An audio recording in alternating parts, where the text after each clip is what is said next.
हाँ अब आया जी लाइव, अब आया ठीक। लाइव। वो मैं ही कह रहा था ये क्या चक्कर है, ये क्यों नहीं जा रहा। तो एक सेकंड बस, मैं ऑडियंस थोड़ी सी हम बिल्डअप कर लेते हैं।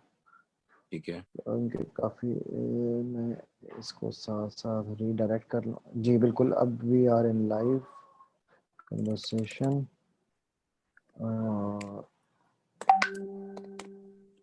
Meeting is now streaming live on Facebook. ठीक हो गया जी, मैं इसको चेक भी कर लेता हूँ जी। अस्सलाम वालेकुम। हाँ, अस्सलाम वालेकुम ख़वातीन हज़रात। NLPmantra.com के साथ डॉक्टर जावेद के साथ हम आपके साथ जैसे एक मरतबा फिर क्रॉनिकल्स के एक और एपिसोड के साथ मोहम्मद अली हैं। और डॉक्टर साहब अस्सलाम वालेकुम वरहमतुल्लाहि वबरकातुहू। कैसे हैं आप? जी, खैरियत से वालेकुम हैं? सलाम मोहम्मद अली साहब, कैसे हैं आप? अल्लाह के करम जी, फर्स्ट क्लास, बेहतरीन। और it is my real pleasure and honour sir कि आपने मुझे टाइम दिया आज। और इंशाल्लाह हम आपसे बहुत कुछ सीखने वाले हैं अगले अगले चंद मिनटों में, क्योंकि घंटे तो हम दिल तो करेगा कि आपके साथ घंटों में चलें, लेकिन ये है कि मुझे लगता नहीं कि घंटे हम चल पाएंगे। तो इसलिए हम मिनटों में इंशाल्लाह आपके साथ काफ़ी कुछ है। कैसी आपकी तबीयत कैसी है? आपका आजकल तो आप मेरा ख्याल है उसमें बिजी होंगे अपने कोरोना के केसेस वगैरह के साथ। जी जी, वालेकुम। बस आपकी आवाज थोड़ी सी कट गई थी, तो मैं आपकी आखिरी फिक्र नहीं सुन सका, आपने क्या कहा है। अच्छा, मैं बस यही कह रहा था, मैंने कहा आजकल आप कोरोना के पेशेंट्स के साथ ज्यादा बिजी हैं या अपना रूटीन के काम में? देखिए, मैं तो सर्जन हूं ना, तो मेरा काम जी डायरेक्टली कोरोना के मरीजों को देखना तो नहीं है। ठीक है। तो लेकिन यह है कि मैं बहरहाल उससे इस तरीके से मुताल्लिक हूँ कि बहावलपुर में मैं चूंकि यहाँ प्रिंसिपल रहा था, तो वहाँ जो भी पॉलिसी होती है तो वो सारे हमारे दोस्त जो हैं वो उनके साथ मैं शामिल होता हूँ। और दूसरी ये है कि मेरे बच्चे जो हैं वो उनमें से एक बेटा जो है वो एक्चुअली उसकी ड्यूटी कोरोना की वार्ड में है, जहां वो डायरेक्ट कोरोना को अच्छा, एज अ फर्स्ट एनकाउंटर उसको देखता है। वेरी तो इसलिए मैं थोड़ा एक उसका लिहाज से इन्वॉल्व हूँ।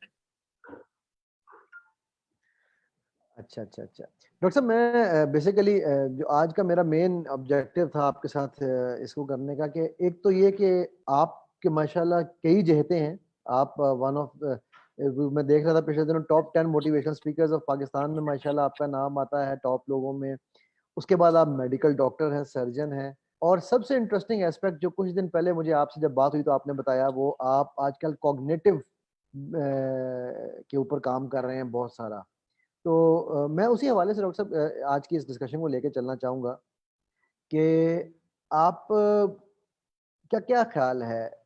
मैं सबसे पहला सवाल शुरू करूँगा कोरोना के हवाले से, कि क्या हम्म। कोरोना का खौफ बड़ा है या कोरोना बड़ा है? खौफ और एहतियात में कोई फ़र्क होना चाहिए था, या ये फ़ियर मॉन्गरिंग की वजह से जो है हम लोगों के ज़्यादा प्रॉब्लम्स आ रही हैं? तो इस बारे में बस आप क्या इसको हम कहेंगे कि हम जी इस तरह करें? जी इसको हम अलग से किसी कंपार्टमेंटलाइज करके ऐसे सेगमेंट में तो डिस्कस नहीं कर सकते कि खौफ ज्यादा बड़ा है या बीमारी ज्यादा बड़ी है। एक बात तो तय है कि बहरहाल बनी नौ इंसान की हिस्ट्री में इस तरह का कोई इवेंट पहले नहीं आया। इससे ओके। पहले ताउन की बीमारी फैली, बहुत अरसा पहले ताउन की बीमारी फैली जिसको हम प्लेग कहते हैं, बहुत सी उसमें अमवात हुई। इसी तरीके से मलेरिया का एक बड़ी एपिडेमिक हुई, फिर हैजा की, कॉलरा की एक बहुत बड़ी एपिडेमिक हुई। लेकिन वो सारी की सारी रीजनल थी। लेकिन ये एक बहुत अजीब किस्म की एक ऐसी वबा फैली है कि जो पूरी की पूरी दुनिया जो है वो एक एक पेज पर आ गई है। और जो कुछ इस वक्त अमेरिका में रहने वाला एक kind of sophisticated westernised mind वाला दिमाग जिस कैफियत से गुजर रहा है, उसी तरह की कैफियत से अफ्रीका में रहने वाला एक शख्स या पाकिस्तान में रहने वाला शख्स उससे गुजर रहा है। तो इसलिए ये जो एक एपिडेमिक है या पैंडेमिक है, ये बहुत ही यूनिक नेचर की है। देखिए, एक बात समझनी बड़ी जरूरी है कि कोरोना कोई नया वायरस नहीं है। ये इससे पहले भी जी यहां जी मौजूद था और इसकी बहुत सारी स्ट्रेन्स हैं। लेकिन इस दफा बिल्कुल। जो ही ये वायरस आया है तो इसके साथ एकदम एक मीडिया के अंदर इसकी हाइप क्रिएट हुई है। मैं ये नहीं कहता वो गलत क्रिएट हुई है। ऑब्वियसली जी जी अब देखें ना, न्यूयॉर्क में रोज इतनी लाशें उठ रही हैं, न्यू जर्सी में लोग मर रहे हैं बेचारे, और बिल्कुल। बर्तानिया में, इटली में जो कुछ हुआ हम सबको मालूम है, ईरान में और सब मुल्कों में। तो मैं ये तो नहीं कहता कि वो नहीं, ये जायज नहीं था कि उसको इतनी हाइप दी जाए। लेकिन बहरहाल बाकी एपिडेमिक्स की निस्बत इसको मीडिया पे बहुत ज्यादा कवरेज मिली, और जिसकी जी वजह से एकदम ये पूरी दुनिया के हवास के ऊपर ये छा गया। तो इस वायरस में और बाकी वायरस में सिर्फ फर्क इतना है, हो सकता है कि डेंगू इससे ज्यादा खतरनाक हो सकता है कॉन्गो इससे ज्यादा खतरनाक हो, H1N1 इससे ज्यादा खतरनाक हो। इस वायरस का सिर्फ प्रॉब्लम यह है कि इसकी मॉर्टिलिटी बड़ी लो है। अगर 100 बंदों को होगा तो उसमें से इवन अमेरिका के अंदर इसकी मॉर्टिलिटी जो है वो 5 to 7% ही हुई है, जहां के बहुत ज्यादा अमवात हुई हैं। तो 100 में से आप कह सकते हैं 95-96 लोगों को तो कुछ भी नहीं होगा इंशाल्लाह। लेकिन असल प्रॉब्लम यह है कि ये स्प्रेड बड़ी जल्दी हो सकता है। जैसे हो सकता है कि आपको, अली को और मुझे, जावेद को, हो सकता है हमें कोरोना हो चुका हो, क्योंकि हमने टेस्ट नहीं कराया इसलिए हमें पता नहीं है। इस सारे में अगर हमारी इम्यूनिटी बड़ी अच्छी है, क़ुव्वत मुदाफ़ियत बहुत अच्छी है, तो मुझे और आपको कुछ नहीं होगा इंशाल्लाह। लेकिन इस दौरान जो लोग हमारे इन कांटेक्ट आएंगे उन सबको कोरोना हम ट्रांसफर कर देंगे, और उनमें से जिसकी इम्यूनिटी कम हुई वो बेचारा जो है उस बीमारी में मुब्तला हो जाएगा। तो इसलिए ये एक डिफरेंट है बाकी तमाम पैंडेमिक्स और वायरल इंफेक्शन से, और इसलिए फिर एकदम इसकी हाइप क्रिएट हुई। और मैं कभी कभी ये सोचता हूँ कि यही अगर बीमारी जिस तरह कॉन्गो फीवर कॉन्गो में हुआ था तो बाकी दुनिया ने उस पर इतना रिएक्ट नहीं किया। ये भी अगर इटली में ना होता और अमेरिका में पहले शुरू ना होता और न्यू जर्सी में ना होता, बर्तानिया में ना होता और अफ्रीका के किसी छोटे से मुल्क में होता, तो हो सकता है ये इस पैंडेमिक के तौर पे परसीव ना किया जाता। ऐसे मेरा ख्याल है ये।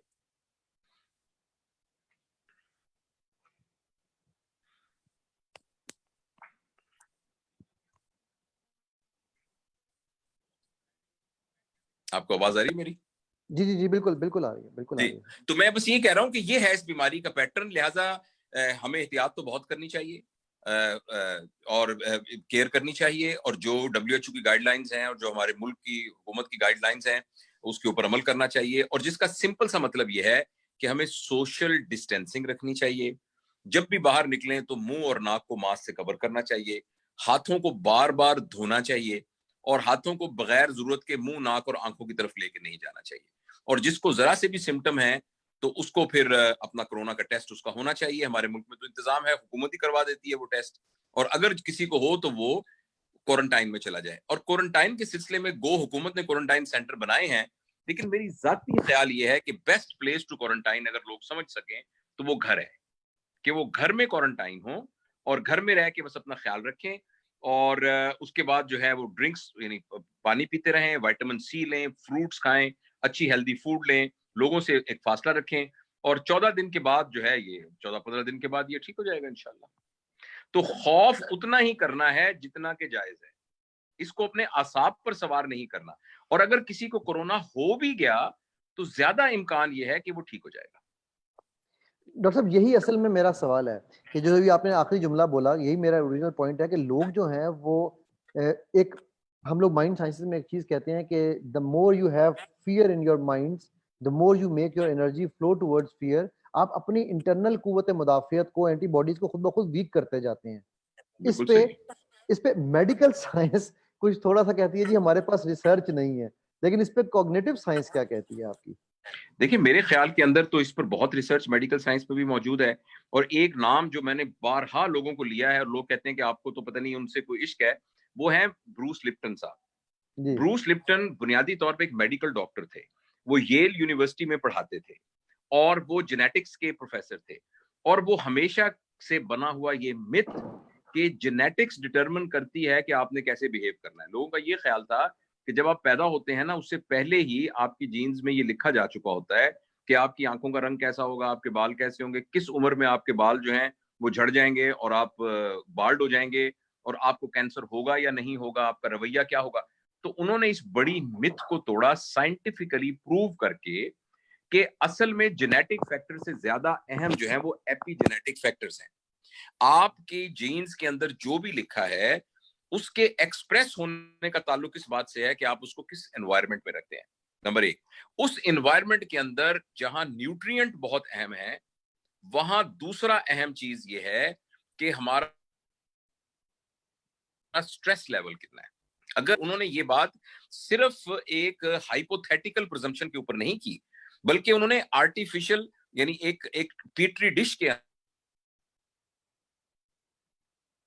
जी जी अंदर सेल्स के लिए स्ट्रेस जी वाला एनवायरनमेंट क्रिएट किया, और उसमें देखा कि सेल कैसे बिहेव करते हैं।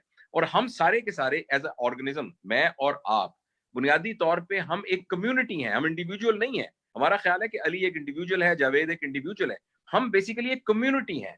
और हमारी इस कम्युनिटी के अंदर एक एक इंडिविजुअल वो सेल है, और जिस तरीके से एक सेल बिहेव करता है, कम्युनिटी भी वैसे ही बिहेव, जैसे एक फर्द बिहेव करता है वैसे ही कम्युनिटी बिहेव करती है। बिल्कुल। तो लिहाजा उन्होंने तो ये बात साबित की है कि स्ट्रेस अगर हमें हो, और वो जो लॉ ऑफ अट्रैक्शन है और लॉ ऑफ अफर्मेशन है, और इस तरह के बहुत सारे और लॉज जो हैं वो डिड्यूस किए गए हैं इस बात से कि अगर हम स्ट्रेस में ना हो, टेंशन में ना हो, हमेशा अपने आप को पॉजिटिव सिग्नल्स दें, तो बहुत इनक्योरेबल बीमारियां भी ठीक हुई हैं। पिछले दिनों मैं सुन रहा था उनकी एक गुफ्तगू, क्योंकि वो मैंने उनको सब्सक्राइब किया हुआ है और उनके चैनल को भी, और मोर ओवर उनकी वेबसाइट को भी। तो वो जो भी वो नया उनका आर्टिकल होता है तो मेरे पास आ जाता है। तो उसमें उन्होंने एक बात साबित की कि एक शख्स था, और इस तरह की एक स्टडी की गई कि कुछ लोगों ने ये फैसला कर लिया कि उनको अगर इनक्योरेबल बीमारी भी है तो उस बीमारी के बारे में नहीं सोचेंगे। तो उन्होंने अपनी जिंदगी को एक लेजर लाइफ के तौर के ऊपर, अच्छा खाना, अच्छी exercise, good thoughts, meeting with friends, enjoying with them, laughing, और वो काम करना जो दिल करने को चाहता था, जिसको करने से अच्छा मिला। तो उनके अंदर चेंजेस आनी शुरू हो गई, उनके सेल्स में चेंजेस आनी शुरू हो गई। तो ये बात तो बिल्कुल कंफर्म है कि जितनी हमारी लाइफ में स्ट्रेस होगा, और जितनी हमारी स्लीप डेप्रीवेशन होगी, जितनी हमारे, जैसे अब एक जो लोग हमारे डॉक्टर सुन रहे हैं या मेडिकल साइंस से, यानी सिंपैथेटिक एक्टिविटी हमारी ज्यादा होगी। जैसे अचानक मुझे पता लगे कि अभी कमरे में आग लग गई है, तो मेरा सिंपैथेटिक सिस्टम ओवर एक्टिवेट हो जाएगा। इसी तरीके से मुझे भागना पड़े, इसी तरीके से कोई भी खौफ हो, तो उस सारे में हमारा सिंपैथेटिक सिस्टम ओवर एक्टिव हो जाता है। और जब भी सिंपैथेटिक सिस्टम ओवर एक्टिव होता है, तो हमारा ब्लड जो है वो बॉडी के हीलिंग वाले सेल से निकलकर हमारे मसल्स की तरफ जाना शुरू हो जाता है, ताकि हम भाग सकें, फाइट कर सकें, फ्लाइट कर सकें उसके साथ। तो इसलिए ये तो बहुत यानी जो आपने पॉइंट शुरू किया है, मेरे ख्याल है सब जो हमारे देखने वाले, सुनने वाले हैं, इन सबको इस बात को तो जरूर नोट करना चाहिए, बहुत ही ज्यादा एक रिलीजियस अफर्मेशन के साथ, कि हमें अपनी लाइफ में से स्ट्रेस को, नेगेटिव थिंकिंग को, कन्फ्लिक्ट्स को, लड़ाइयों को, झगड़ों को, जिनकी वजह से हमारा सिंपैथेटिक सिस्टम ओवर एक्टिवेट होता है, उनसे जान छुड़ानी चाहिए। और ये this will be a very good way to develop immunity. जी डॉक्टर साहब, excellent, thank you very much. Because मैं बड़े अच्छे से ये बात कह रहा हूँ, और कुछ मेडिकल डॉक्टर्स जिनके साथ मेरी बातचीत हुई है, डॉक्टर जो एक्चुअली पीएचडी भी हैं, वो कहते जी हैं कि जी नहीं, इस पे रिसर्च नहीं है। और मैंने ब्रूस लिप्टन साहब का आपका मैंने पहले आपसे भी सुना था। अनफॉर्चुनेटली मैं उनको इतना ज्यादा नहीं अभी तक फॉलो कर सका था, जो कि अब मैं इंशाल्लाह जरूर करूंगा। Because I believe being an silver ultra mind ESP instructor, I believe in this thing के जहाँ, और मेरे पास उसकी एग्जांपल्स हैं। मेरे साथ इंस्ट्रक्टर थी हमारी, उसको कैंसर था, और she actually started flowing inside, doing inside her own body cure अपने माइंड के थ्रू। और उसकी पूरी स्टोरी उसकी पड़ी हुई है, मेरे फेसबुक पे भी वो है। जी और रॉबर्टा उसका नाम है। और उसने उसके बाद ना सिर्फ अपने आप को क्योर किया, शी एट दी 42 पे उसको कैंसर हुआ था, 45 के ऊपर उसने जाके आयरन लेडी ऑफ यूरोप का एजाज जीता, पूरा टूर्नामेंट कंपटीशन जीता। फिर टूर दी, वो इटली उनकी कोई रेस थी, वो रेस जीती। सो मतलब she transform, now she is around 59 years old. और वो जी लगता है, उसको देखने में लगता है वो 30-35 साल की लड़की फिर रही है। सो जी all when you talk to her, she says कि जी सिर्फ मैंने माइंड से किया है। जी, ये जी ब्रूस सर। लिप्टन साहब की जो किताब है, उस किताब का नाम है biology of beliefs. Biology of belief, जी। Biology of beliefs. तो इसमें बुनियादी तौर पर हम कैसे परसीव करते हैं जिंदगी को, और जिंदगी को के हमारे साथ थॉट प्रोसेस जो है, उसके अंदर उसको हम पॉजिटिव साइड पे डालते हैं या नेगेटिव साइड पे डालते हैं, इस पर डिपेंड करता है हमारी पूरी फिजियोलॉजी। वो करती है। वो मुझे किसी एक दोस्त ने एक जबरदस्त बात की जो इसी बात से मुतालिक है, कि जैसे हमारे दिमाग के ना दो हिस्से हैं, यानी वो right right brain, left brain, तो हम कहते हैं ना, ये सिर्फ समझाने के लिए हाइपोथेटिकली, कि एक वो ब्रेन है जो पॉजिटिव ब्रेन है, एक वो ब्रेन है जो नेगेटिव ब्रेन है। अच्छा, इस बिल्कुल। ब्रेन के जो सेल्स हैं वो सारे के सारे सोल्जर्स हैं, और बिल्कुल। इनका एक मार्शल है, और उनका जो बिल्कुल। फील्ड मार्शल है वो आप खुद हैं। जब आप सो के उठते हैं और आप कहते हैं, oh what a wonderful day, आज बड़ा अल्लाह ने मुझे करम किया है, मुझे बड़ा जबरदस्त दिन मिल गया है, अब मैं उठूंगा, और उठ के मैं अभी जबरदस्त अभी नमाज पढ़ता हूँ, फिर मैं नाश्ता करता हूँ, फिर थोड़ी एक्सरसाइज करूंगा, फिर आज मैंने बहुत सारे लोगों के मसले हल करने हैं, मैंने कुछ लोगों की मदद करनी है, और मैंने अभी थोड़ा इंजॉय करना है, फिर मैंने एक्सरसाइज करनी है, और फिर मैंने देखना है मैं क्या कर सकता हूँ। तो आपने जब यूं कहा तो जो आपका मार्शल है ना, वो ये कहता है बॉस ने ऑर्डर दिया है कि सारे के सारे पॉजिटिव वाले कामों में लग जाओ, बिल्कुल। And all your inner energy start working accordingly. और अगर आप सुबह उठे और आपने कहा आज तो भाई कमर में दर्द हो रहा है, आज तो मेरी नींद ही पूरी नहीं हुई, पता नहीं आज कितनी मुसीबत होगी, ओ बाहर तो बड़ी बारिश हो रही है, कैसे निकलूंगा, और बॉस पहले उसका दिमाग खराब है, मैं तो फंस गया हूँ, ये नौकरी तो मुझे पसंद ही नहीं है, मैं कहाँ फंस गया हूँ, तो एकदम आपकी पूरी की पूरी फील्ड फोर्स ये कहना शुरू कर देती है कि बॉस का हुक्म आया है कि आज खुश नहीं होना, आज आज हमने ना जिंदगी हमारी अजीरन हो, तो सारी एनर्जीज आपकी नेगेटिव साइड में लगना शुरू हो जाएंगी। और आप शाम को देखेंगे कि वाकई जितनी आपकी कमर दुख रही थी ना उठते वक्त, रात को उससे ज्यादा दुख रही होगी। डॉक्टर साहब इस बिल्कुल वो अल्लाह सुब्हानहू तआला भी तो कहते हैं ना कि जैसा मुझसे गुमान करोगे वैसा ही मैं हाँ, तुम्हें सिला दूंगा। तो वो भी बेशक बेशक, it is also the law of attraction isn't it? Exactly exactly exactly. और हम इसको साइंटिफिकली बात कर सकते हैं। देखिए ना, बिल्कुल। बाजुकात ऐसा होता है कि कुछ चीजों में हमारे सच में हमारे इल्म में कमी होती है ना, तो हम उसको अंदर बिलीफ से कवर कर लेते हैं ना, और ये भी बिल्कुल। अब लोगों के लिए ठीक है। लेकिन फिर भी मैं और आप और वो सारे लोग जो लोगों के साथ एक लॉजिकली आर्गुमेंट पे बात करते हैं, तो हमें बुनियादी तौर पे बिलीफ सिस्टम को कम से कम लेके आना चाहिए। क्योंकि जो बिलीव मैं मेरा जो बिलीव है ना, वो मेरी कंजम्पशन के लिए तो ठीक है, लेकिन मैं बिल्कुल। आपको मजबूर नहीं कर सकता कि आप मेरे बिलीव के मुताबिक अपने बिलीव को चेंज करें। तो इसलिए मैं तो जाती अच्छा। तौर पे ये समझता हूँ, और अपनी तमाम ट्रेनिंग्स में भी, और जो हमारी ये जो कॉग्निटिव साइकोलॉजी आपने कहा है, जो मेडिकल टीचर्स को पढ़ाते हैं, तो मैं उनको ये कहता हूँ कि हमने हर बात को जो वेरीफाइड ट्रुथ है, जो लॉजिकल वेरीफाइड ट्रुथ है, उसकी बेस पर समझना है। हाँ, जब आपको समझ आ जाएगा तो उसकी बुनियाद पर आपका अपना एक बिलीव सिस्टम बन जाएगा, वो आपको बिल्कुल। फर्दर गाइड करेगा। ठीक है ना, लेकिन बिल्कुल। लोगों को बताने के लिए हमें वेरीफाइड ट्रुथ पर ही बात करनी है। कोरोना के बिल्कुल सिलसिले में डॉक्टर चूंकि लोग थोड़े इंटरेस्टेड होंगे, एक बात मैं ये बताना चाहता हूँ कोरोना के सिलसिले में, कि थोड़ा सा हमें समझ में आ जाए कि कोरोना से हमारी जान कैसे छूटेगी।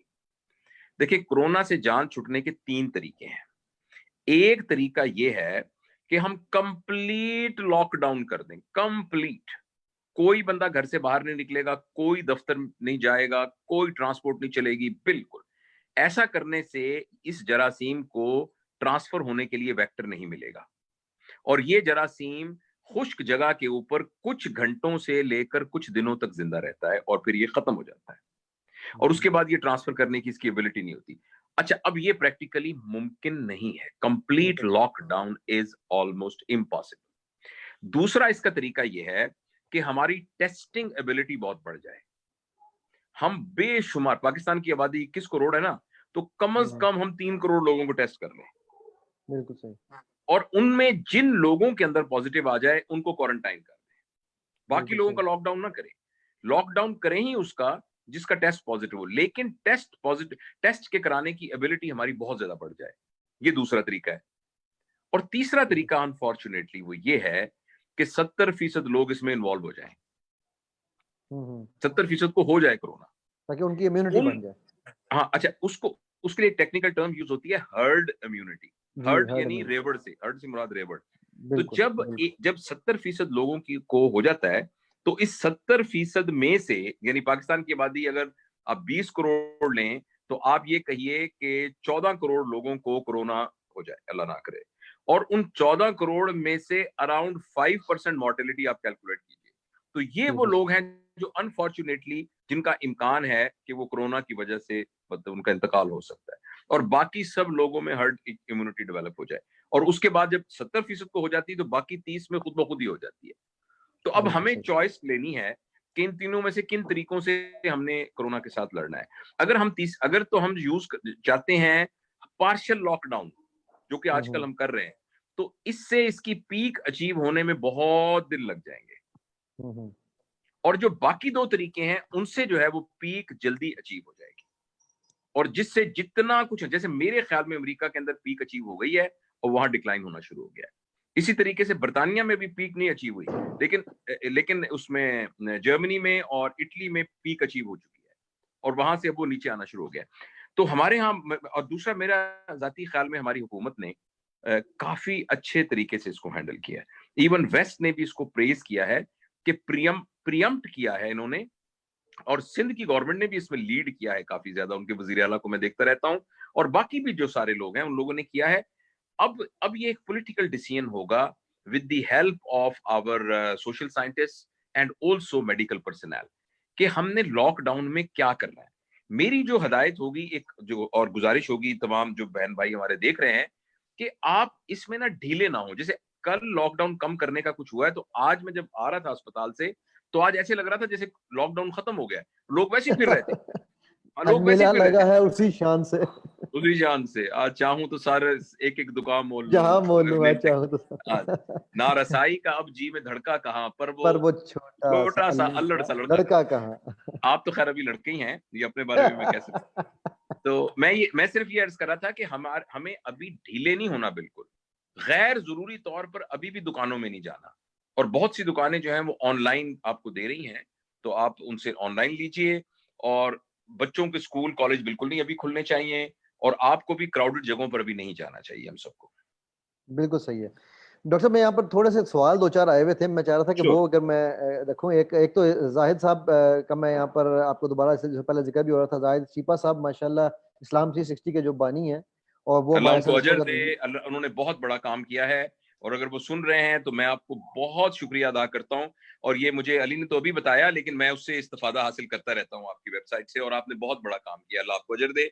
और मुझे पता लगा है कि उसमें अली का भी हिस्सा है, तो अल्लाह ताला आपको दुनिया और आखिरत में उसका अजर दे। और बल्कि उसका तारुफ सबको करवाइए कि उससे फायदा उठाए। सर हमारा क्या हिस्सा, हम तो सिर्फ उनसे प्यार करते हैं। अल्लाह ताला इनकी बहुत बड़ी खिदमत है जाहिद साहब की। और वो बाकायदा आपकी इस चीज़ को सुनने के लिए लाइव बैठे हुए हैं इस वक्त के जी। वो शुक्रिया, हालांकि इज वेरी बिजी, लेकिन उन्होंने कहा कि मैं सुनना चाहता था। बहुत तो शुक्रिया। अच्छा, दूसरा सर एक क्वेश्चन है, ये अम्बरीन है, डॉक्टर डॉक्टर है खुद भी, मेरा ख्याल अम्बरीन ज़ाहरा, इन्होंने सवाल पूछा है कि how to control temp beyond 30 years of as almost all the habits have deep seated roots by this age। Doctor Ambreen 30 कह रही हैं जी। तो 30 30 साल के बाद कैसे रोका जाए? तो इस लिहाज से मैं तो 58 का हूं अभी, तो इसका मतलब ये है कि मेरा तो कोई चांस नहीं है। ऐसा बिल्कुल भी नहीं है, ऐसा बिल्कुल भी नहीं है। देखिए, ये बात अलबत्ता दुरुस्त है कि जैसे जैसे वक्त गुजरता है तो हम अपनी जिंदगी को कॉन्शियस लेवल पर नहीं गुजारते, बल्कि हैबिट के लेवल पर गुजारते हैं। और ये अल्लाह ताला का बड़ा एहसान है, क्योंकि अगर हम कॉन्शियस लेवल पर अपनी जिंदगी को हर वक्त गुजारें तो बिल्कुल ऐसे है जैसे कंप्यूटर चलाने के लिए एक आपने कुछ काम करना है तो आपको उसके लिए नया प्रोग्राम लिखना पड़ेगा। फिर आपने कुछ और बिल्कुल काम सही। करना है तो आपको खुद प्रोग्राम लिखना पड़ेगा। तो इस तरह तो आपका दिमाग जो है वो इतना काम कर ही नहीं सकेगा। तो अल्लाह पाक ने हमारे साथ ये करम किया है कि हमारी हैबिट्स डेवलप हो जाती हैं। और ये बिल्कुल हैबिट्स बनने की जो जो उसकी जो जमीन है वो 7 साल की उम्र के अंदर तकरीबन मुकम्मल हो जाती है। उसके बाद फिर जैसा एनवायरनमेंट बनता है वैसे वैसे हैबिट्स डेवलप हो जाती हैं। अच्छा, अब ये 30 साल की उम्र जो आप कह रही है ना, फिक्स्ड हैबिट है, तो ये 95% ब्रेन आपका फिक्स हैबिट का है, मैं ये बात मानता हूँ। और आप जब भी आपको कोई भी सर्कमस्टांसेस मिलेंगे उनमें आपकी रिस्पॉन्स प्रिडिक्टेबल होगी बेस्ड ऑन कि आपकी हैबिट कैसे बन गई है। लेकिन 5% की विंडो अल्लाह ताला ने हर शख्स की हमेशा खोली हुई है। उस 5% की विंडो कॉन्शियस ब्रेन की विंडो है। हम में से हर शख्स जो चेंज होना चाहता है उसकी कुंडी खोलने की पहली चाबी मैं आपको बता रहा हूं। लिहाजा मैं दोबारा दोहराता हूं ताकि हमें कोई एम्बिग्यूटी ना रहे समझने में।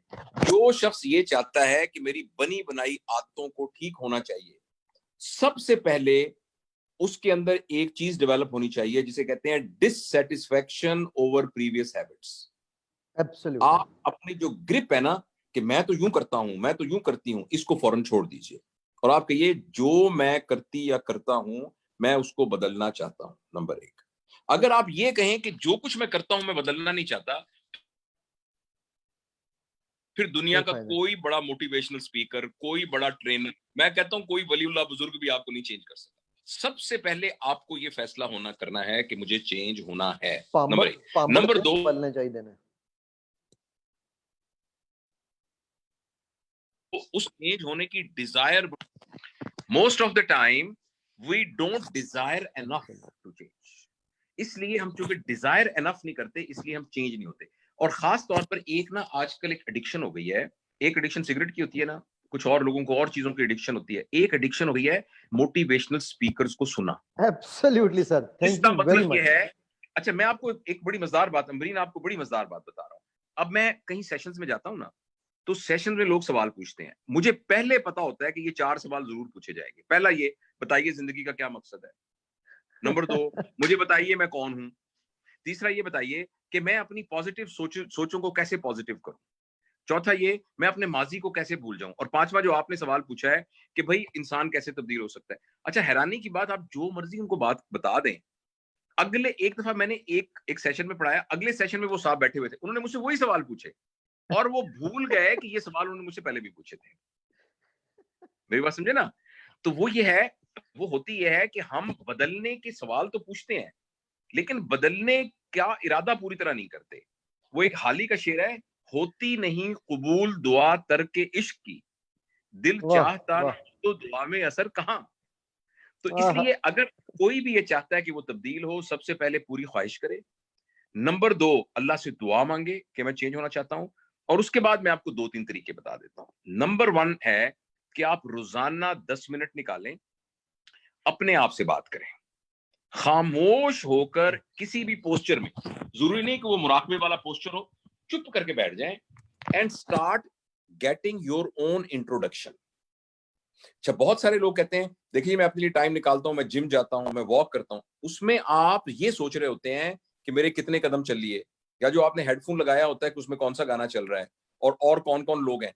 मैं जो बात कह रहा हूं, आपको 10 मिनट अपने साथ गुजारने पड़ेंगे रोजाना, खामोश होके। और उसमें आप अपने बारे में जानिए कि आपका वाकई ही जिंदगी में क्या आपकी प्रायोरिटीज है। अच्छा, ये दूसरी चाप मुख्तसर, क्योंकि टाइम थोड़ा है। तीसरा आप ये करें कि आप कंस्ट्रक्टिव फीडबैक लेना शुरू कर दें। जो आपके करीबी लोग हैं उन सारों को कहें कि आप मुझे प्लीज फीडबैक दें, और सबको यकीन दिला दें कि मेरे बारे में इस सिलसिले में आप मुझे फीडबैक दें, और मैं आपको यकीन दिलाती हूं कि जो भी आप बात कहेंगे मैं उसको बुरा नहीं मानूंगी। तो लोगों से कंस्ट्रक्टिव फीडबैक लेना शुरू कर दें। ये 3 बातें हो गई। और अगली बात यह है कि पुरानी जो भी आदत थी ना, उसके बजाय एक तीसरी, एक नई आदत बनानी शुरू कर दें। फर्ज करें आपकी ये आदत है कि आप खाते बहुत हैं, तो आप अपने ऊपर एक पाबंदी लगा दें कि आपने नाश्ते के अंदर बस एक उबला हुआ अंडा खाना है फॉर एग्जाम्पल, और आज एक आपने दूध का गिलास पीना है, और आप कहें जो भी हो मैंने इसको नहीं चेंज करना। तो आप देखेंगे कि कुछ अरसा आपको तकलीफ होती रहेगी, फिर ये आपकी नई आदत बन जाएगी।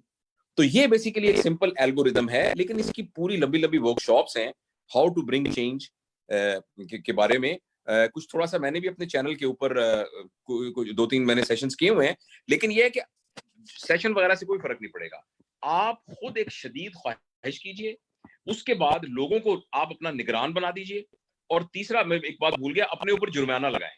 फर्ज करें आप सुबह नहीं जल्दी उठना, तो आप कहें जिस दिन मैं सुबह जल्दी नहीं उठी उस दिन मैं 100 नफल पढ़ूंगी, उस दिन मैं 4 लोगों को ना खाना खिलाऊंगी। यानी इस तरह की अपने ऊपर पाबंदी लगा दें, और वो सजा इस किस्म की हो जो कि आपके लिए अजर का बायस भी हो। अगर फर्ज करें मैं सुबह ना उठी, तो मैं उस वक्त तक सोऊंगी नहीं जब तक कम से कम मैं एक सिपारा पूरा ना पढ़ लूं, राइट। और उसको स्ट्रिक्टली उस पाबंदी को फॉलो करें, और नई हैबिट बनाना शुरू कर दें, तो मैं आपकी नई हैबिट बन मैं, जाएगी मैं इंशाल्लाह। डॉक्टर साहब को आपकी आवाज चली गई। डॉक्टर साहब आवाज आ रही है?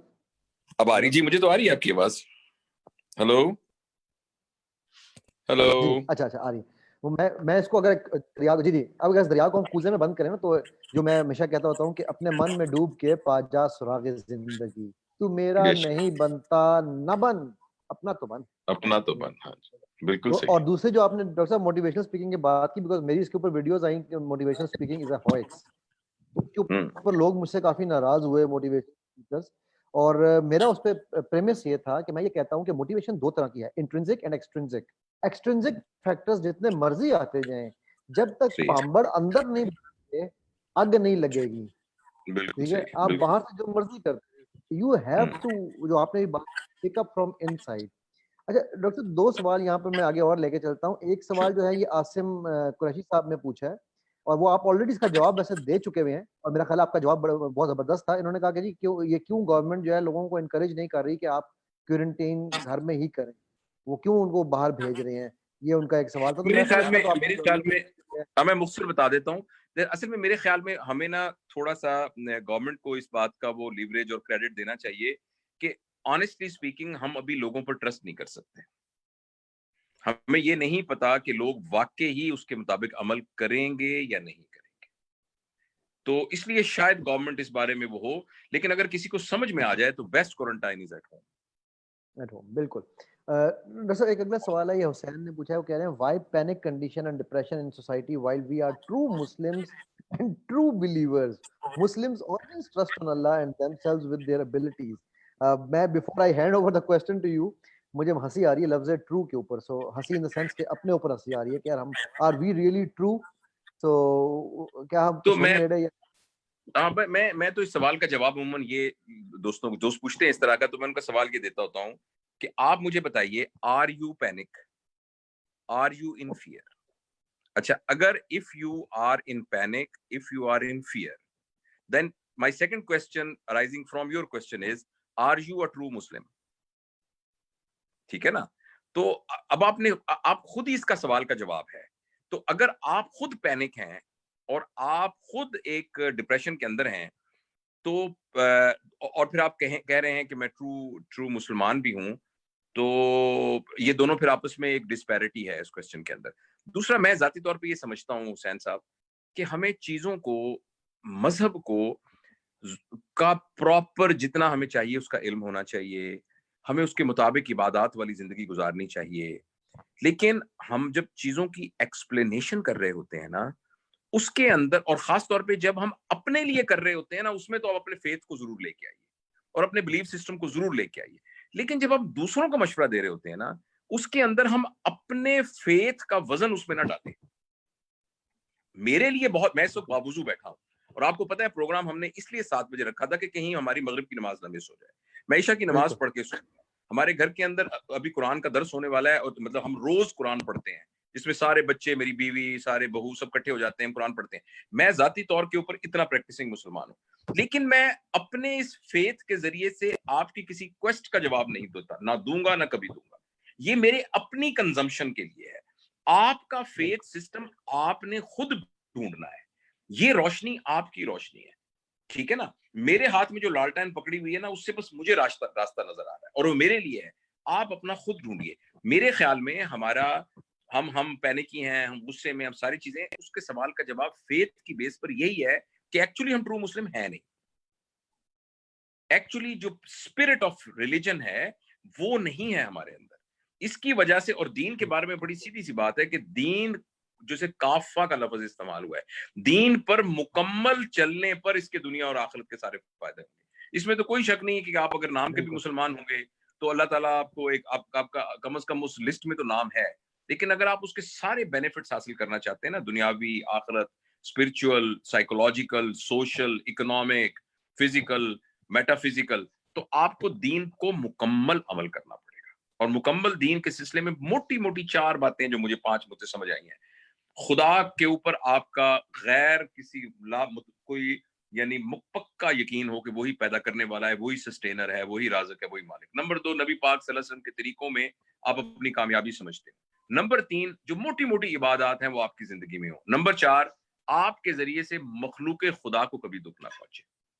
अल्लाह ताला के साथ हमारा ताल्लुक मखलूक के जरिए से है। अगर हम मखलूक के लिए तकलीफ दे हैं, मखलूक को तंग करने वाले हैं, हमारी जबान से, हमारे अमल से, हमारे एक्ट से हम लोगों के साथ उनकी रिलेशनशिप को नहीं प्रॉपर तरीके से निभा रहे, तो बुनियादी तौर पे हमारा कनेक्शन अल्लाह मियां के साथ टूट जाएगा। और आखिरी बिल्कुल बात यह कि जितने काम मैंने आपको बताए हैं, इन सब को करने के लिए प्योरिटी ऑफ इंटेंशन बड़ी जरूरी है। जो भी काम करें वो बेसिकली अल्लाह ताला की रजा के लिए करें। मेरे ख्याल में ये 5 बातों को अगर हम इख्तियार कर लें, तो ये एक क्राइटेरिया है कि हमने इस्लाम की स्पिरिट को देख लिया है।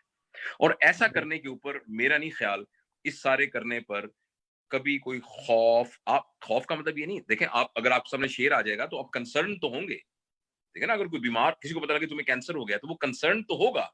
लेकिन जो खौफ आप कह रहे हैं ना, पैनिक सिचुएशन और खौफ, वो नहीं होगा इंसान को, अगर वाकई ही ट्रू मुसलमान। बिल्कुल एब्सोल्युटली राइट डॉक्टर साहब। एक सवाल और लेके फिर मैं इसकी समरी की तरफ चलूंगा। वो है जी। दिनार जट पूछ रहे हैं, ये क्वेश्चन अक्सर इसका मैं जवाब मैं भी दिया करता हूँ, लेकिन I would of course love from your side कि how to treat child from the age of 6 months to 4 years। सवाल का जवाब बड़ा आसान है लेकिन हम लोगों ने बड़ा मुश्किल बनाया हुआ है, तो मैं चाहता आप हूँ जो कि आप आप बताइए, शायद आप अली, आप बताइए, अपना पॉइंट ऑफ व्यू बताइए जरूर। सब मेरा पॉइंट ऑफ व्यू तो बड़ा सिंपल सा है कि मैं जितने भी सेशंस किए हैं आज तक लोगों के साथ, I have yet to find one case जिसके इशू की root cause is not in the first 7 years. These are the inductive learning years, imprint years. और इन years में हम बच्चे के हम कहते हैं यार अच्छा मैं तो अगर साइंटिफिकली चलूं तो जो अल्फा हमारी स्टेट होती है, ब्रेन जिस तरह वाइब्रेट करता है, तो जो ब्रेन की वाइब्रेशंस हैं वो कोरिलेट करती हैं एज के साथ. नाउ 4 से 7 साल तक का बच्चा खास तौर पे, जिसे हम एज ए हिप्नोटिस्ट, जब मैं किसी की ब्रेन वेव्स को नीचे लाता हूँ तो I bring them between 4 to 7. तो 4 से 7 साल का बच्चा तो खास तौर पे है ही 4 to 7 के अंदर, उसकी ब्रेन चल ही उस स्टेज में रही जिसमें वो हर चीज को as a hypnotic language induce कर रहा है. तो अगर हम ये समझेंगे कि जी मेरा बच्चा सो जाएगा तो फिर ਅਸੀਂ लड़ लांगे, that is the biggest mistake we do. वो सोया हुआ भी जाग रहा है. दिस इज माय बिल्कुल आपने बिल्कुल सही कहा. और मैं, हमारे जो भाई जिन्होंने सवाल पूछा, मेरा जवाब उनके लिए ये होगा कि best way to really teach, educate, groom children in this age is by role modeling. बच्चों को कभी भी आप नसीहतें ना करें, बच्चों को कभी भी एडवाइस ना करें. अच्छा, हमें ना हमारे माशरे में ऐसा होता है कि मैं अपने बच्चे की बड़ी अच्छी मजहबी तरबियत कर रहा हूँ, ये एक नॉर्मल सवाल होता है ना. और हमारे यहाँ मजहबी तरबियत का ये मतलब है कि जब कोई मेहमान आएंगे तो अपने बच्चे को कहते हैं इधर, वो बच्चे को तोतला सा होता है, उसको आता नहीं है, उसे कहते हैं अल्लाह मियाँ के 99 नाम सुनाओ, वो अल्लाह मियाँ के 99 नाम सुना देता है. आपको कहते हैं दुआए कुनूत सुनाओ, वो दुआए कुनूत सुना देता है. आप कहते हैं आयतुल कुर्सी सुनाओ, वो बेचारा टूटी आवाज में सुना. और हम सब ये कहते हैं कि देखो हमने अपने बच्चे की कितनी जबरदस्त मजहबी तरबियत की. बेसिकली हमने सिर्फ उसकी मेमोरी को ओवरलोड किया. मैं ये नहीं कह रहा कि उसको ना सिखाएं, लेकिन ये ना कहें कि ये तरबियत कर रहा हूं, ये हमने उसकी मेमोरी को ओवरलोड किया है बस. तो जो आपका सवाल है उसका जवाब ये है कि आप फिर मजहब कैसे सिखाएं. मैं ये कहता हूं कि जिस वक्त बच्चा 2 साल का था तो उसने देखा कि एक आवाज आई, उस आवाज के बाद दादा अब्बू, अब्बू, ताया अब्बू और बड़े भैया, पता नहीं उन्होंने टोपियां ली और कहीं बाहर चले गए. सब खाना खा रहे थे तो अम्मी ने कहा कि तुम्हारे अब्बू नमाज पढ़ के आ जाएंगे फिर खाना खाएंगे.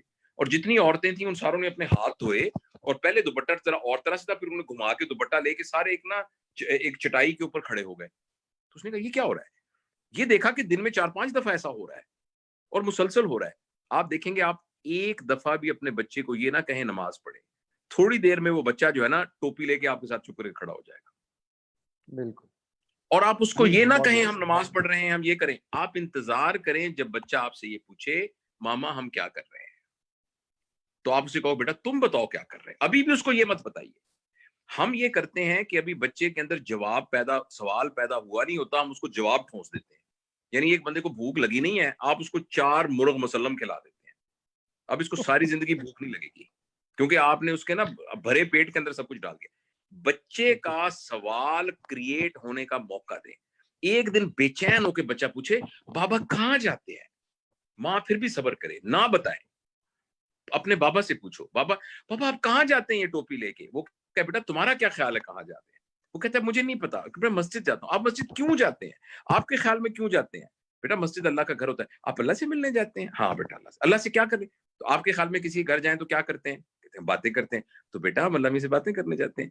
अब उसके जहन में सवाल पैदा हुआ है और आपने उसको जवाब दिया है और अब उसकी इश्तिहा पूरी हुई है. अब उसके जहन में और सवाल पैदा होंगे और इसी तरह इसको क्रिएटिव थिंकिंग कहते हैं, इसी को प्रॉब्लम सॉल्विंग थिंकिंग कहते हैं और इसी को हम बुनियादी तौर पर एक डेवलपमेंट ऑफ इंटेलिजेंस कहते हैं, जिसको हम आर्टिकल के एक सवाल से.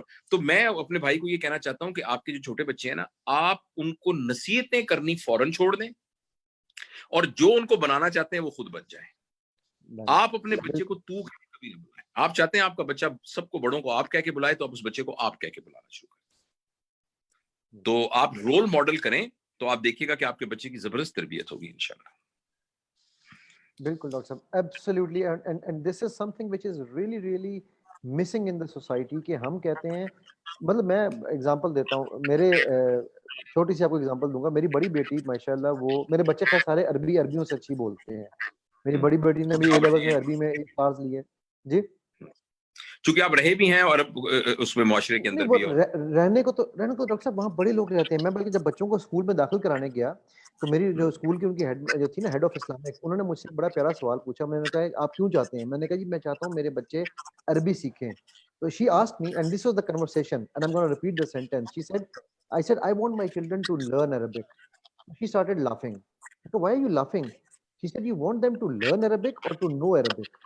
मैंने कहा, what is the difference? तो कहती है, the difference is each Pakistani knows how to read Quran, so you all know Arabic. Have you learned Arabic? आप अगर चाहते हैं कि आपके बच्चे अरबी सीखें, तो उसके लिए put them in Arabic for Arabs, not an Arabic for non-Arabs. ठीक है? So make it a compulsion, not an option for them. और बच्चे शुरू में बड़े तंग हुए। जब मेरी बेटी ये बड़ी माशाल्लाह जब पैदा हुई थी, तो मैंने बेगम से कहा, जब ये 2 साल सॉरी मेरी बेगम 5 चौथे महीने की माशाल्लाह प्रेगनेंसी थी, तो अब तो माशाल्लाह बेटी मेरी 19 साल की हो गई है। तो मैंने उससे कहा, मैंने बेगम से मैंने कहा कि इसके ना अपने अपने नीचे खुद भी जब वो प्रेग्नेंट थी, कुरान तकिए के नीचे रख के सोया करो। फिर जब बच्ची मेरी पैदा हुई, तो बच्ची के 2 साल तक इसके तकिए के नीचे हम कुरान लगा के सो जाते थे रात को। और इसकी जो कुरान की अंडरस्टैंडिंग है, वो मेरे बाकी सारे बच्चों से फ़र्क है। क्योंकि ये एक्सपेरिमेंट उतना ज़्यादा रिलीजियसली बाद में फॉलो नहीं हो सका जितना इसके ऊपर हुआ था। तो वो जो एक आप जो बात कर रहे हैं कि मॉडलिंग की रोल और मॉडलिंग की जो रोल मॉडलिंग की बात है, बिल्कुल रोल अच्छा, मॉडल हम बात अभी है। गुफ्तगू खत्म भी करेंगे मेरा ख्याल है, क्या जी, करीब पहुंच बिल्कुल, गए हैं मैं जी? वही आपसे कहने लगा था। बिल्कुल, मैं वही आपसे कहने लगा था कि बहुत अब हम जो है शुक्रिया, वो बहुत नहीं डॉक्टर साहब जज़ाकल्लाह खैर, it was an amazing session. और मैं इंशाल्लाह आपको फिर किसी दिन तकलीफ दूँगा, क्योंकि मुझे काफ़ी जरूर मैसेजेस अभी आ रहे हैं कि जी डॉक्टर साहब के साथ हमें मिलना है, पर्सनल मिलना है। मैंने कहा जी वो इंशाल्लाह जरूर जरूर बहावलपुर आएँ उनको और ये जाके उनको बता दीजिए कि मैं ये मेरी जो एफर्ट है ना, वो जैसे मैं सेशन तो करता हूँ पूरे पाकिस्तान में भी, और अब तो कुछ बाहर मुल्कों में भी मुझे जाना है। तो अभी मेरे एक दोस्त हैं सुहेल साहब, शायद वो सुन ही रहे हो, मैंने उनको लिंक भेजा था, तो वो ऑटवा में हैं। तो उन्होंने मुझे कहा है कि वहां जाके जो एक्सपेट्रिएट पाकिस्तानी है उनके साथ, तो लेकिन मैंने अपनी कोशिश को ना एक यूट्यूब का चैनल बनाया हुआ है जिसका नाम प्रोफेसर डॉक्टर जावेद इकबाल। आप ये लिखेंगे ना, प्रोफेसर डॉक्टर जावेद इकबाल, तो उसमें मैं इस तरह लिख की लेता हूँ। चीजें बहुत सारी मैं जो सवाल हैं वो डालता रहता हूँ। तो you are most welcome to subscribe and join that channel. तो उसके जरिए भी मुझसे राब्ता हो सकता है आपका इंशाल्लाह। मैं ये डॉक्टर साहब अभी लिख रहा हूँ, तो उसको मैं पूरे स्पेल कर देता हूँ, नहीं नहीं, P PROFDRJAVED R O F E double S O R, वैसे तो प्रॉफ भी लिख देंगे तो आ जाता है। D R J A V E D I Q B A L, हाँ जी DRJAVEDIQBAL। ये मैं यहाँ पर ना पोस्ट में डाल देता हूँ, ताकि जो लोग देखना चाहें जी वो यहाँ जी से जी जाके खुद ब खुद इसको ले जी सकते हैं। जी तो जी जज़ाकल्लाह खैर। बिल्कुल। वन सेकंड डॉक्टर साहब, ओके आप कुछ अली, जाते हुए जीते कोई रहो, आप खुश बात रहो। करना चाहें, जाते हुए बस कोई मैसेज देना चाहें, मेरे हाँ, लिए कोई बस मैसेज ऐसी देना है। चाहें? हाँ, बस अली, मैं यही सोचता हूँ, और अमूमन मैं हर गुफ्तगू को कोशिश करता हूँ इसी से खत्म करूँ कि देखिए, अल्लाह ताला ने ना इंसान को इस दुनिया में बहुत थोड़े से वक्त के लिए भेजा है, और अगर आप अच्छा, कॉस्मिक कॉन्टेक्स्ट में देखें तो ये वक्त बहुत ही कम है, as a flicker of a second है कॉस्मिक कॉन्टेक्स्ट में। बिल्कुल। लेकिन अगर आप इसके क्वालिटी के कॉन्टेक्स्ट में देखें तो ये इतना सफिशिएंट टाइम हमारे पास है कि हम इससे लाखों करोड़ों लोगों को इन्फ्लुएंस कर सकते हैं, अगर बिल्कुल, हमने अपने इस वक्त को इस्तेमाल करके वो चीजें जिनसे जो पैसे से खरीदी जा सकती हैं बस वही किया। यानी मैं दुनिया से जाते वक्त मेरे 10 मुरब्बे ही हुए और मेरा एक प्लाजा प्लाजा ही बना हुआ और मेरे पास कोई फ्लीट ऑफ कार ही हुई, तो बेसिकली मैंने इस वक्त के साथ क्या किया? मजाक किया। ये वक्त तो इसलिए था कि जो चीजें पैसे से नहीं खरीदी जा सकती, मैं वो डेवलप करता और उन चीजों में लोगों को इन्फ्लुएंस कर सकता। तो मेरी ये गुजारिश होगी कि हमें बुनियादी तौर पर अपनी सोच को बदलना है, और जितने हमारे मुतल्लिकीन हैं उनसे मोहब्बत करते हुए उनकी सोच को बदलना, पॉजिटिविटी की तरफ लेके जाना है ये। और ताकि जब हम दुनिया से जाए ना, तो अब इस दुनिया के इस पूरे कैनवस के ऊपर पूरी नई तस्वीर तो नहीं बना सके, कुछ जाते हुए कुछ छोटा सा सिग्नेचर तो करके जाए इस बिल्कुल, कैनवस के ऊपर। बिल्कुल, कुछ छोटा सा इनिशिएटिव तो हो, जावेद इकबाल का या अली का या जिन्होंने कहा उन सबका, हम सबका कुछ छोटा सा तो हिस्सा हो, और उसी हिस्से को फिर हम अल्लाह के सामने जाके पेश करें कि देखें जी ये करके आए हैं, तो इसको कबूल फरमा के मेहरबानी कर। तो that's what I feel honestly.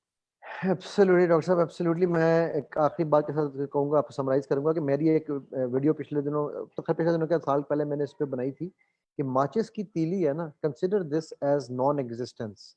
The minute it is rubbed, that is the birth. फिर वो जो शोला हल्का सा यूं निकलता है, वो हमारी जवानी है। और फिर आप देखें वो तीली माचिस गिर जाती है।